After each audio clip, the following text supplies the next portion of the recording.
«Silencio, insolente. ¿Cómo osa una criada hablar sin permiso en mi salón?»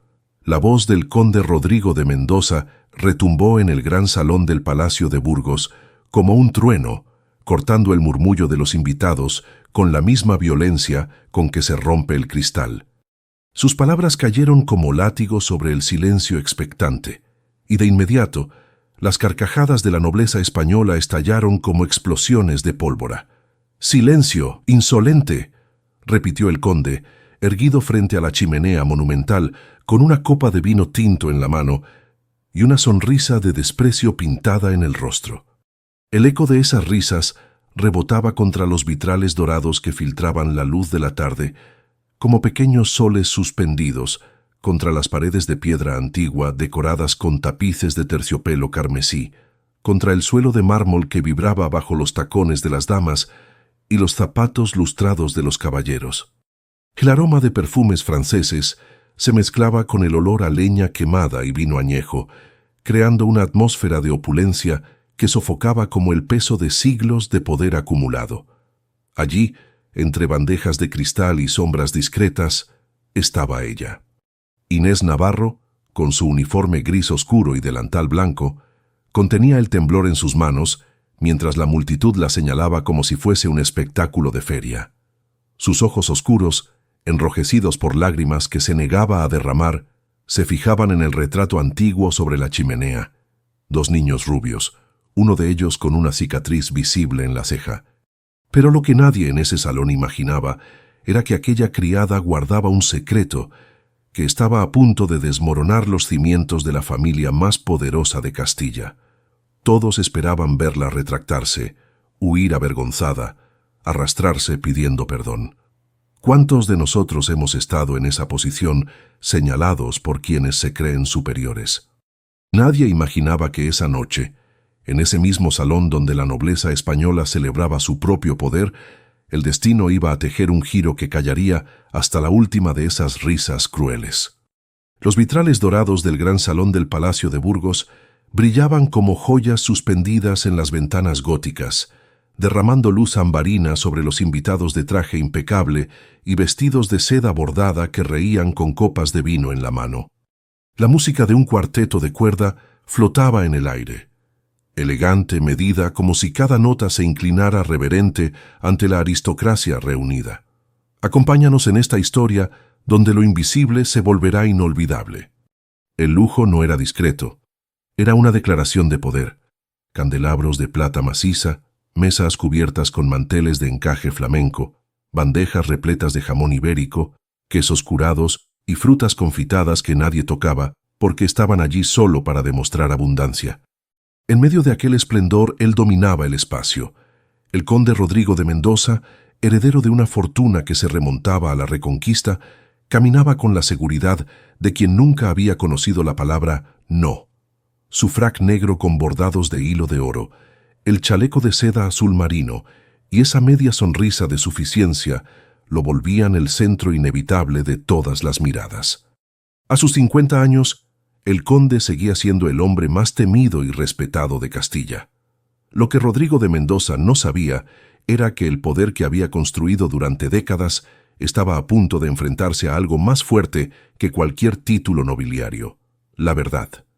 Su mandíbula cuadrada, sus ojos grises como el acero y sus manos adornadas con anillos de esmeralda hablaban de linaje, de batallas ganadas por sus antepasados, de tierras que se extendían hasta donde alcanzaba la vista. Se movía como un león entre ovejas, sabiendo que cada palabra suya era ley. A un costado, entre bandejas de copas y movimientos discretos, estaba ella, Inés Navarro, con su uniforme gris oscuro y delantal blanco impecable, el cabello castaño recogido en un moño bajo que dejaba ver la delicadeza de su rostro. No llevaba joyas, no llevaba artificios, solo el silencio aprendido de quien había crecido siendo invisible entre la abundancia ajena. Sus manos, enrojecidas por el trabajo duro, sostenían una bandeja de plata con copas de cristal que temblaban ligeramente. Quizás tú también conoces ese silencio, esa sensación de ser invisible en medio de la multitud. Tenía apenas 26 años, pero en su mirada había una madurez que solo da el dolor. Nadie la miraba directamente. Para esa élite, las criadas eran parte del mobiliario, sombras necesarias pero invisibles. Foreshadowing, Mira 2. Pero había algo en los ojos de Inés que los invitados no notaban, una determinación silenciosa, como brasas ocultas bajo cenizas que solo esperaban el viento adecuado para convertirse en llamas. Los invitados murmuraban entre sí, comentando la grandeza del banquete. La duquesa de Ávila, envuelta en un vestido verde esmeralda con escote pronunciado, reía mostrando dientes demasiado perfectos mientras abanicaba el aire con un abanico de marfil. Rodrigo siempre supera sus propias fiestas, comentaba a su compañera, una condesa de pelo plateado y collar de perlas que llegaba hasta el pecho. Los hombres, reunidos cerca de la chimenea, discutían sobre inversiones en las colonias, sobre caballos de pura sangre y sobre los últimos escándalos de la corte. Como todos sabemos, en esos salones de poder, las apariencias lo son todo. El aire vibraba con esa mezcla de arrogancia y complicidad que solo tienen quienes se saben intocables. Entonces ocurrió. Lo que sucedería en los próximos segundos cambiaría no solo esa noche, sino el destino de dos familias para siempre. Inés, llevando la bandeja de copas hacia la mesa principal, pasó frente a la chimenea monumental. Sus ojos se levantaron por un segundo, solo un segundo, hacia el retrato que colgaba sobre el manto de piedra tallada. Era un óleo antiguo, de colores ya apagados por el tiempo. Dos niños rubios vestidos con ropas de época, sentados en un banco de jardín. Uno de ellos, el mayor, tenía una cicatriz visible en la ceja derecha. El otro, más pequeño, sostenía un libro abierto. ¿Qué podría tener ese retrato que provocara semejante reacción en una simple criada? Algo en esa imagen atravesó el pecho de Inés, como una flecha incandescente. Sus manos perdieron fuerza. La bandeja se inclinó y las copas de cristal cayeron al suelo de mármol, con un estruendo que cortó todas las conversaciones como un cuchillo. El silencio fue instantáneo, brutal. Todos los rostros se giraron hacia ella. Las risas murieron en labios pintados. El cuarteto de cuerda detuvo su melodía a mitad de un compás. Inés, con las manos ahora vacías, dio un paso hacia adelante, mirando fijamente el retrato. Su respiración se aceleró. Las lágrimas comenzaron a brotar sin control. ¿Alguna vez has visto algo que despertó memorias que creías enterradas? «Mi señor», gritó con una voz que no reconocía como propia, quebrada por la emoción. «Ese niño vivió conmigo en el orfanato». El salón entero pareció congelarse. El tiempo se detuvo. Cliffhanger no 3. Nadie podía imaginar que esas palabras, consideradas locura por todos, estaban a punto de revelar una verdad que había permanecido oculta durante 30 años. Los invitados intercambiaron miradas de incredulidad, algunos cubriendo sus bocas con pañuelos de seda, otros inclinándose hacia adelante para no perder detalle. El conde Rodrigo, que había estado conversando con el marqués de Salamanca, giró lentamente. Su rostro, habitualmente sereno y controlado, se tensó. Sus ojos grises se clavaron en Inés como dagas de hielo. «¿Qué has dicho?», preguntó con una voz peligrosamente baja. «Si estás con nosotros, prepárate para presenciar un giro que cambiará todo». Pero Inés ya no podía detenerse. Las palabras salían como un torrente. «Ese niño, el de la cicatriz, yo lo conocí. Vivimos juntos en el orfanato de San Francisco en Madrid. Se llamaba Tomás de Mendoza». Su dedo tembloroso señalaba el retrato. Él nunca olvidó su hogar. Dibujaba esta casa, estos vitrales azules una y otra vez. Si esta historia ya te ha conmovido en estos primeros minutos, cuéntanos en los comentarios desde qué ciudad nos estás viendo y deja tu me gusta para seguir acompañándonos. Las carcajadas explotaron como una bomba. La duquesa de Ávila soltó una risa aguda, casi histérica. «Por Dios, esta muchacha está loca», exclamó tapándose la boca. El marqués de Salamanca, un hombre corpulento con bigotes engominados, dio un golpe en la mesa que hizo saltar los cubiertos. «¡Qué insolencia! ¿Cómo se atreve una criada a inventar semejantes mentiras?». Pero lo que comenzó como burla estaba destinado a convertirse en el mayor arrepentimiento de sus vidas. Los murmullos se multiplicaron como fuego en paja seca. Algunos invitados se pusieron de pie, indignados. Otros se inclinaban hacia sus vecinos, susurrando teorías sobre la locura de la muchacha o sobre su posible intención de extorsionar al conde. Inclusión, mi dos. Todos hemos visto cómo los poderosos se protegen entre sí cuando alguien osa desafiar su orden. El conde Rodrigo avanzó hacia Inés con pasos medidos, cada uno resonando en el mármol como un veredicto. Su rostro era una máscara de furia contenida. Cuando estuvo frente a ella, se inclinó ligeramente, como un depredador examinando a su presa. ¿Tienes idea de lo que acabas de hacer?, susurró con voz de acero. Has interrumpido mi banquete. Has derramado vino sobre mi alfombra persa. Y ahora osas inventar historias sobre mi familia. Inés retrocedió un paso, pero sus ojos no abandonaron el retrato. No es mentira, mi señor. Lo juro por la memoria de mi madre. Su voz temblaba, pero había en ella una determinación que nadie esperaba. «Basta», rugió el conde enderezándose. Se giró hacia los invitados, abriendo los brazos con teatralidad. «Damas y caballeros, esta noche hemos sido testigos de algo extraordinario.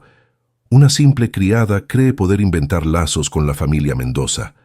Las risas regresaron, más fuertes, más hirientes. «Supongo que mañana descubriremos que también es prima lejana del rey», añadió con sarcasmo, provocando otra oleada de carcajadas. La pregunta quedaba flotando en el aire. ¿Cómo podría una criada conocer detalles de un niño perdido hace 3 décadas? Inés sintió que el calor subía a sus mejillas. El peso de todas esas miradas la aplastaba. Es normal sentir miedo cuando todos los ojos están sobre ti, juzgándote, esperando tu caída. Pero en su interior la imagen de un niño rubio dibujando obsesivamente una casa con vitrales azules la sostenía de pie. Cerró los ojos un segundo. Recordó la voz ronca de su madre en su lecho de muerte, apretando su mano con fuerza. «Inés, hija mía, siempre di la verdad. Aunque te cueste todo, aunque nadie te crea, la verdad es lo único que nadie puede quitarte». Y entonces, cuando todos esperaban verla quebrada, algo cambió en su mirada. Abrió los ojos. Ya no temblaba. «Mi señor», dijo con voz más firme. «Si me permite, puedo demostrarlo». El silencio cayó como una piedra pesada. El conde enarcó una ceja, sorprendido por la audacia. Algunos invitados intercambiaron miradas intrigadas. Pregunta retórica, pan brados. ¿Acaso la muchacha realmente podría probar lo imposible? El marqués de Salamanca se rió nerviosamente. «Esto se pone interesante», murmuró. El conde Rodrigo cruzó los brazos, evaluando. Una idea cruzó su mente. Una oportunidad de convertir esta interrupción molesta en un espectáculo memorable. Foreshadowing Prunma 4. Lo que el conde no sabía era que ese desafío que estaba a punto de lanzar sellaría su propia derrota. Su sonrisa regresó, pero esta vez tenía un filo cruel. «Muy bien», dijo alzando la voz para que todos escucharan. «Te daré una oportunidad. Si pruebas tu locura, si realmente puedes demostrar que conociste a mi hermano perdido hace 30 años, te haré dama de la corte. Te daré tierras, un título, riquezas». La multitud murmuró asombrada. Algunos aplaudieron la generosidad del conde, pero él no había terminado. Se acercó más a Inés, bajando la voz hasta un susurro amenazante que solo ella pudo escuchar. «Pero si fallas, si no puedes probarlo, serás expulsada al frío, esta misma noche, sin abrigo, sin referencias, sin nada, y te aseguro que ninguna casa noble de Castilla volverá a emplearte». Luego levantó la voz nuevamente, teatral. «¿Aceptas el desafío, Inés Navarro?» ¿Qué pruebas podría tener una criada sobre un niño desaparecido hace 3 décadas? El salón entero aguardó la respuesta. Las damas se abanicaban con nerviosismo. Los caballeros bebían vino sin apartar los ojos de la escena. El cuarteto de cuerda permanecía inmóvil, con los instrumentos en las manos, como estatuas. Hasta el fuego en la chimenea parecía haber dejado de crepitar, aguardando. Tú que nos acompañas, ¿qué harías en su lugar? ¿Aceptarías el desafío o huirías? Inés miró el retrato una vez más.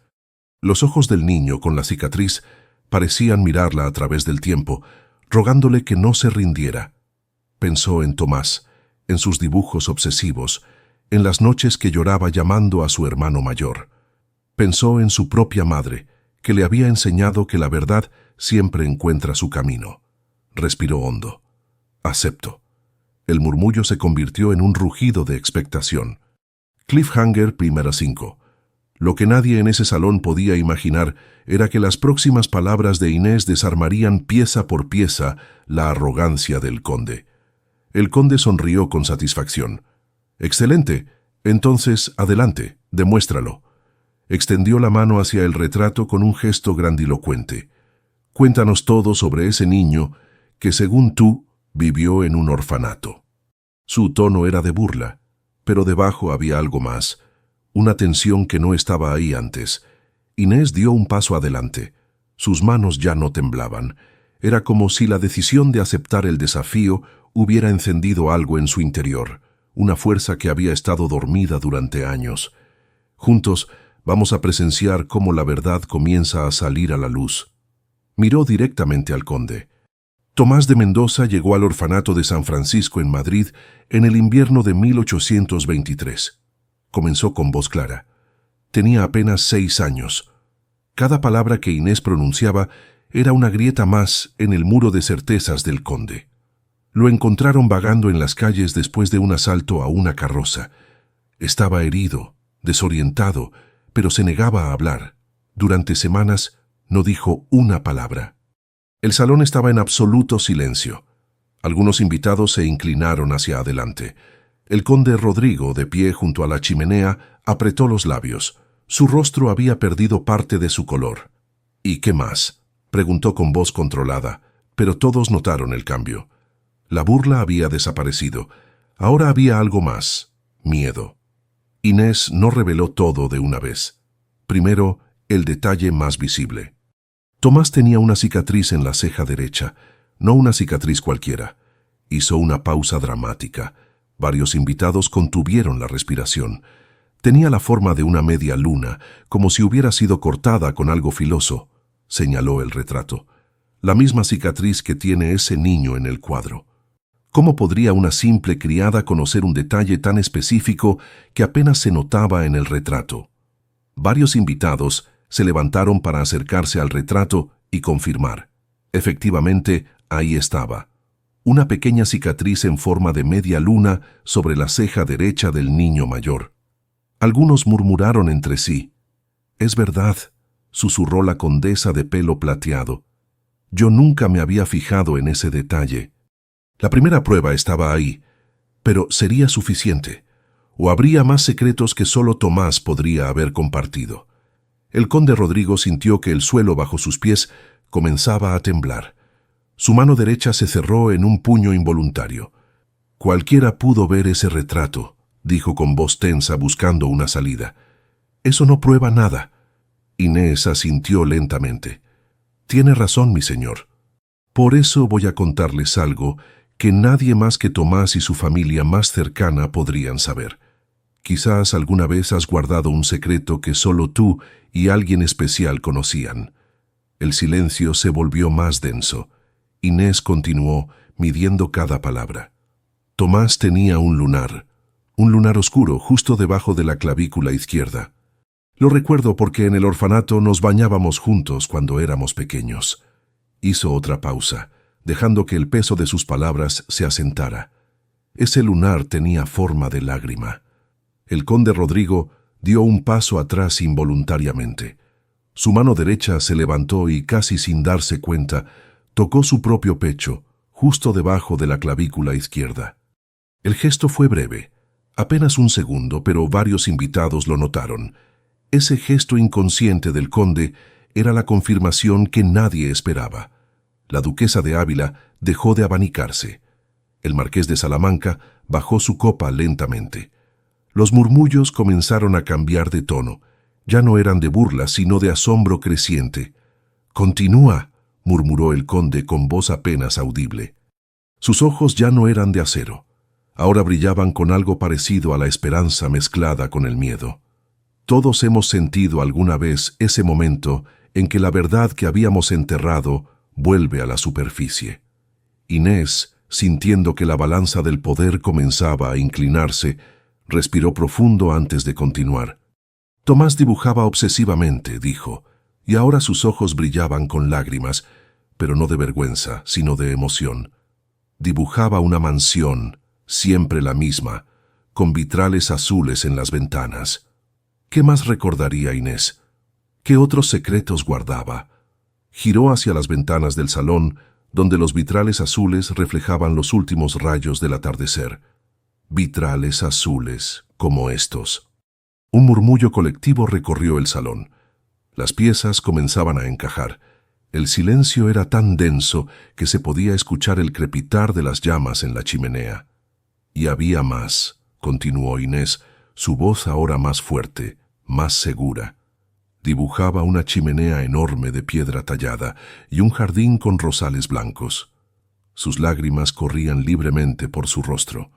Pasaba horas y horas dibujando la misma casa, una y otra vez como si temiera olvidarla. Todos sabemos que los recuerdos de la infancia son los que más duelen cuando los perdemos. Varios invitados miraron hacia el jardín visible a través de las ventanas, donde efectivamente crecían rosales blancos. La condesa de pelo plateado se llevó una mano al corazón. El marqués intercambió miradas de incredulidad con otros nobles. «Y había algo más», dijo Inés preparándose para el golpe final. Tomás hablaba en sueños, gritaba un nombre una y otra vez, con tal desesperación que nos despertaba a todos en el dormitorio. Las próximas palabras confirmarían o destruirían todo. Hizo una pausa. El salón entero parecía haber dejado de respirar. Gritaba: «¡Rodrigo! ¡Rodrigo, ayúdame! ¡Rodrigo, no me dejes!». Sus lágrimas corrían sin control. Era el nombre de su hermano mayor, el hermano que buscó desesperadamente durante años antes de que su memoria comenzara a desvanecerse. Ya no había dudas. Los detalles eran demasiado específicos, demasiado íntimos. El conde Rodrigo se llevó una mano al rostro. Por primera vez en décadas, sus ojos se humedecieron. Los invitados observaban la escena con una mezcla de asombro y conmoción. Nadie se reía ya, nadie se burlaba. La transformación en el salón era palpable, como si el aire mismo hubiera cambiado de densidad. ¿Cómo reaccionarías si después de 30 años descubrieras que quien creías muerto podría estar vivo? «Imposible», murmuró el conde, pero su voz era quebrada. «Mi hermano Tomás murió en ese asalto. Nunca lo encontraron. Asumimos que...». «No murió», interrumpió Inés con suavidad. «Sobrevivió, y vivió en el orfanato hasta los 18 años. Lo que vendría después cambiaría no solo el destino del conde, sino el de todos los presentes en ese salón». El conde giró bruscamente hacia un criado que permanecía junto a la puerta. «Traigan los registros familiares. Ahora». Su voz era una mezcla de orden y súplica. El criado salió corriendo. Mientras esperaban, Inés añadió el detalle más conmovedor. «Vocativo 5. Si tienes a alguien que amas, sabrás el poder de una canción compartida». Tomás tenía una canción de cuna que tarareaba cuando tenía pesadillas. Decía que su madre se la cantaba. Hizo una pausa, mirando al conde con ternura. Y entonces, con voz suave y temblorosa, comenzó a cantar: «Duerme, niño mío, bajo el cielo azul, que los ángeles te guarden, que la luna te alumbre». El conde Rodrigo se desplomó en la silla más cercana. Su rostro estaba completamente pálido. Las lágrimas corrían por sus mejillas sin control. «Esa canción», susurró con voz rota. «Mi madre nos la cantaba todas las noches, a Tomás y a mí». Se cubrió el rostro con las manos. «Dios mío, es verdad, todo es verdad». ¿Quién no ha sentido ese momento en que el pasado regresa con una fuerza que te quiebra y te sana al mismo tiempo? El salón estalló en un caos controlado. Algunos invitados se abrazaban conmovidos, otros discutían entre sí, incrédulos pero fascinados. La duquesa de Ávila lloraba abiertamente. El marqués de Salamanca estaba de pie, inmóvil con la boca abierta. El poder de la revelación había transformado a todos. Inclusión Nobel 5. Todos estábamos presenciando algo más grande que nosotros mismos. Si te ha llegado al corazón esta revelación, comparte esta historia con alguien que necesita recordar que la dignidad siempre prevalece. Tu apoyo nos ayuda a seguir compartiendo historias que conmueven. El criado regresó con un libro enorme, encuadernado en cuero. El conde lo abrió con manos temblorosas, pasando páginas amarillentas llenas de caligrafía antigua. Llegó a una entrada específica. 1823. Tomás de Mendoza, 6 años. Desaparecido tras asalto en el camino a Madrid. Presunto fallecido. El conde cerró el libro con cuidado. Las lágrimas seguían cayendo por su rostro. Se levantó lentamente, como si cada movimiento requiriera un esfuerzo sobrehumano, y caminó hacia Inés. Y entonces hizo algo que nadie, absolutamente nadie en ese salón, había visto jamás. Cuando estuvo frente a ella, se arrodilló. El gesto fue tan inesperado que varios invitados ahogaron gritos de sorpresa. Un conde de España no se arrodillaba ante nadie que no fuera el rey, pero allí estaba, de rodillas frente a una criada. «Perdóname», susurró con voz quebrada. «Perdóname por mi soberbia, por mi burla, por intentar humillarte». Levantó la vista hacia ella. Sus ojos grises, habitualmente tan fríos, ahora brillaban con lágrimas. «Tú me has devuelto a mi hermano.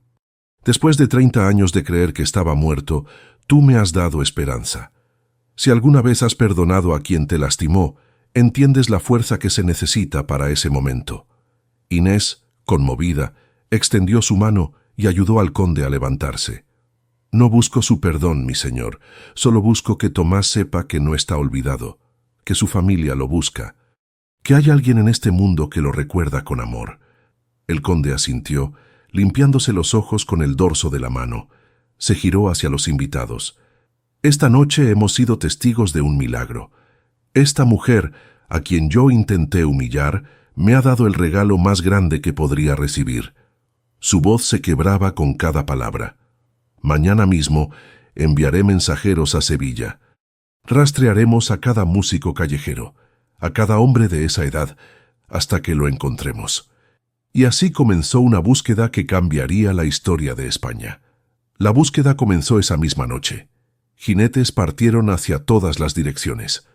Inés proporcionó cada detalle que recordaba: que Tomás había aprendido a tocar la guitarra en el orfanato, que tenía una voz profunda y melancólica, que solía sentarse en las plazas a tocar melodías antiguas. Los mensajeros llevaban descripciones detalladas, dibujos basados en sus recuerdos y el retrato antiguo. Pasaron 3 semanas de angustiosa espera. ¿Lo encontrarían? ¿O la esperanza se desvanecería una vez más? El conde Rodrigo, habitualmente un hombre de control absoluto, vagaba por el palacio como un fantasma, incapaz de dormir, incapaz de pensar en otra cosa. Inés, ahora tratada como invitada de honor, permanecía en el palacio compartiendo más y más recuerdos de Tomás. Tú que nos acompañas, ¿puedes imaginar la tensión de esa espera? Entonces llegó la carta. Un mensajero desde Sevilla. Cliffhanger punta 9. Las palabras escritas en ese papel cambiarían todo para siempre. Habían encontrado a un músico callejero que tocaba en la Plaza de España. Tenía la cicatriz, tenía el lunar, respondía al nombre de Tomás, aunque había añadido un apellido falso, Tomás Romero. Cuando le mostraron el retrato antiguo, había colapsado llorando, murmurando un nombre una y otra vez: Rodrigo. El conde Rodrigo partió esa misma tarde en su carruaje más rápido, acompañado por Inés. El viaje que normalmente tomaba 4 días, lo hicieron en 3, cambiando de caballos en cada parada, apenas durmiendo. La tensión en el carruaje era palpable. Ninguno de los dos hablaba mucho. Ambos temían que fuera un error, que la esperanza se desvaneciera como tantas veces antes. ¿Cómo te sentirías a punto de reencontrar a alguien que amaste y diste por perdido? Llegaron a Sevilla al atardecer del 3er día. La Plaza de España estaba llena de gente, músicos, comerciantes, familias paseando. El mensajero los guió hacia una esquina donde un hombre de unos 36 años tocaba la guitarra. Vestía ropas gastadas pero limpias. Su cabello rubio, ahora más oscuro con los años, caía sobre sus hombros. Cuando sus dedos rozaban las cuerdas, las melodías que surgían eran melancólicas, llenas de una nostalgia que partía el corazón. El conde Rodrigo se detuvo a unos metros de distancia. Observaba al músico con intensidad, buscando algo familiar en sus rasgos, y entonces lo vio. La cicatriz en forma de media luna sobre la ceja derecha, los ojos del mismo color gris que los suyos, la forma de sus manos, idéntica a las de su padre. «Tomás», susurró. El segundo que siguió pareció durar una eternidad. El músico dejó de tocar. Levantó la vista lentamente. Sus ojos se encontraron con los del conde. Durante un segundo nada pasó. Luego algo se rompió en su interior. La guitarra cayó al suelo con un sonido hueco. Se puso de pie tambaleándose.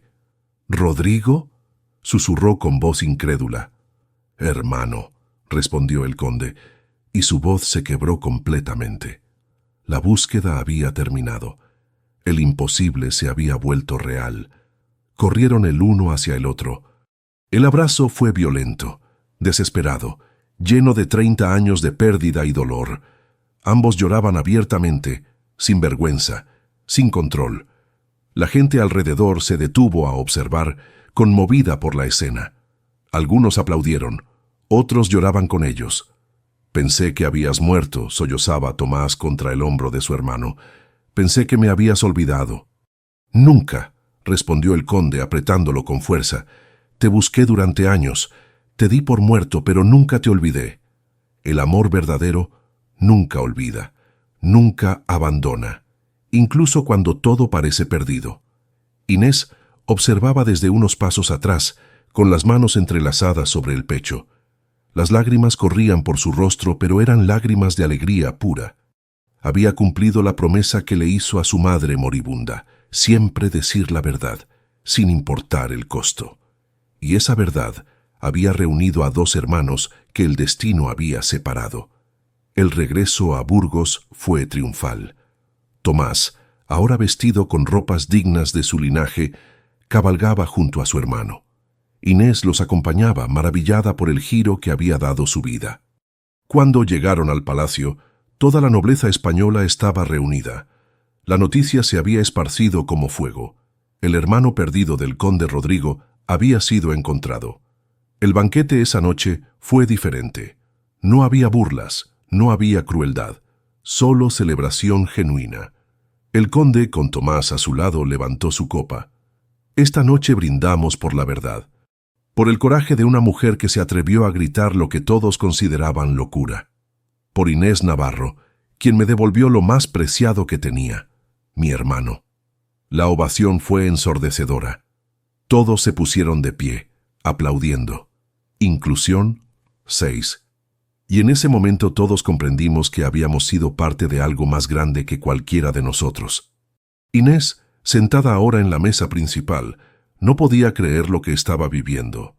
La duquesa de Ávila, que semanas atrás se había burlado de ella, ahora inclinaba la cabeza en señal de respeto. El marqués de Salamanca levantó su copa hacia ella. «A la dama más valiente de Castilla», proclamó. Pero el legado de Inés apenas comenzaba. El conde cumplió su promesa. Inés fue nombrada consejera de la corona en asuntos de familias desplazadas. Se le otorgó un título nobiliario menor y tierras en las afueras de Madrid. Pero lo más importante fue el proyecto que ella misma propuso: crear un refugio para niños perdidos, un lugar donde los huérfanos como Tomás pudieran ser encontrados por sus familias. El refugio de San Tomás abrió sus puertas un año después. Era un edificio hermoso con vitrales azules, en honor a los dibujos obsesivos de Tomás. Allí se registraba cada niño que llegaba, con descripciones detalladas, señas particulares, todo lo que pudiera ayudar a reunirlos con sus familias. Inés dedicó el resto de su vida a ese trabajo, encontrando cientos de familias perdidas. Y así, lo que comenzó como un grito desesperado en un salón se convirtió en esperanza para miles. El retrato antiguo que colgaba sobre la chimenea del Palacio de Burgos ya no era solo una imagen del pasado. ahora tenía un nuevo significado. Era la prueba de que la verdad, cuando gritada con valentía, puede derribar muros de soberbia y reunir lo que el destino separó. Los años pasaron. Tomás, reintegrado a su familia, se casó y tuvo hijos. Rodrigo, transformado por la experiencia, se convirtió en un benefactor de causas sociales. Pero cada año, en el aniversario de aquel banquete, se reunían en el gran salón, y cada año invitaban a Inés a sentarse a la mesa principal. En su último banquete juntos, cuando Inés ya era una anciana de pelo plateado y manos temblorosas, el conde Rodrigo levantó su copa una vez más. Hace 50 años, una criada interrumpió mi banquete con un grito que consideré una locura. Hoy sé que ese grito fue el sonido más hermoso que he escuchado en mi vida. Era el sonido de la verdad rompiendo el silencio. Era el sonido del amor familiar atravesando el tiempo. Inés sonrió. En su interior escuchó la voz de su madre una última vez. La verdad es lo único que nadie puede quitarte, hija mía. Y supo que había honrado esa promesa cada día de su vida. Aquella noche en el Palacio de Burgos quedó grabada en la memoria de todos. Lo que comenzó como una burla de poder, terminó revelando la fuerza silenciosa de una mujer que cargó con la verdad incluso cuando todos la consideraban loca. Inés Navarro no necesitó riquezas ni apellidos reconocidos para brillar. Le bastó la conexión con la memoria de su madre, la valentía de gritar cuando todos esperaban silencio y el valor de enfrentarse al desprecio sin bajar la mirada. Su grito no fue solo una interrupción, fue un acto de redención, un puente entre hermanos separados y el presente luminoso. El conde Rodrigo, en cambio, aprendió de la forma más dura que la arrogancia nunca resiste frente a la dignidad. El lujo, los aplausos comprados y las falsas reverencias se deshicieron en segundos cuando la verdad quedó desnuda. Y aunque pidió perdón, comprendió que el perdón verdadero no se exige, se gana con humildad y con cambio. Todos, absolutamente todos, fuimos testigos de un milagro sencillo pero inmenso, cómo una mujer que parecía invisible se transformó en símbolo de esperanza y justicia, porque al final lo que queda no son las burlas ni la riqueza, sino la capacidad de perdonar, de mantener la fe en la familia, de honrar a quienes amamos y de gritar la verdad, incluso cuando el mundo entero intenta silenciarnos. La historia de Inés Navarro nos recuerda que cada uno de nosotros tiene una verdad que contar. ¿Cuántos de nosotros hemos callado por miedo? ¿Cuántos hemos visto injusticias y hemos bajado la mirada? Quizás tú también has sido subestimado alguna vez. Quizás alguien cercano a ti ha sido silenciado por los poderosos. Esta historia es para ti, para recordarte que la dignidad no necesita ternos caros ni títulos nobiliarios. La dignidad vive en el corazón de quien se atreve a defender la verdad. Si alguna vez te han hecho sentir pequeño, recuerda, Inés, no permitas que las burlas o el desprecio definan tu valor. La verdad siempre encuentra su camino. La justicia tarda, pero llega. Y lo más importante, nunca es tarde para reunir lo que fue separado injustamente, para abrazar lo que fue perdido, para gritar lo que fue silenciado. Gracias por acompañarnos hasta el final de esta historia que toca el corazón. Si te conmovió el mensaje de Inés, si sentiste que esta historia habla directamente a tu alma, te invitamos a dejar tu comentario contándonos qué parte te impactó más. ¿Fue el momento en que Inés aceptó el desafío, el reencuentro de los hermanos, o quizás su decisión de crear el refugio? Tu historia también importa, y nos encantaría conocerla. Suscríbete al canal y activa la campanita para no perderte más historias que celebran la dignidad humana, el poder de la familia y la fuerza de la verdad. Deja tu me gusta si crees en el poder de la verdad, en la fuerza de la familia y en que la dignidad nunca se negocia. Cada me gusta nos ayuda a llevar estas historias a más corazones que las necesitan. Y antes de irte, mira la historia que te dejamos a continuación sobre una mujer que también desafió lo imposible. Estoy seguro de que también tocará tu corazón y te hará reflexionar sobre lo que realmente importa en la vida. Porque todos, absolutamente todos, tenemos el poder de cambiar destinos con un solo acto de valentía. La pregunta es, ¿te atreves a gritar tu verdad cuando todos esperan tu silencio?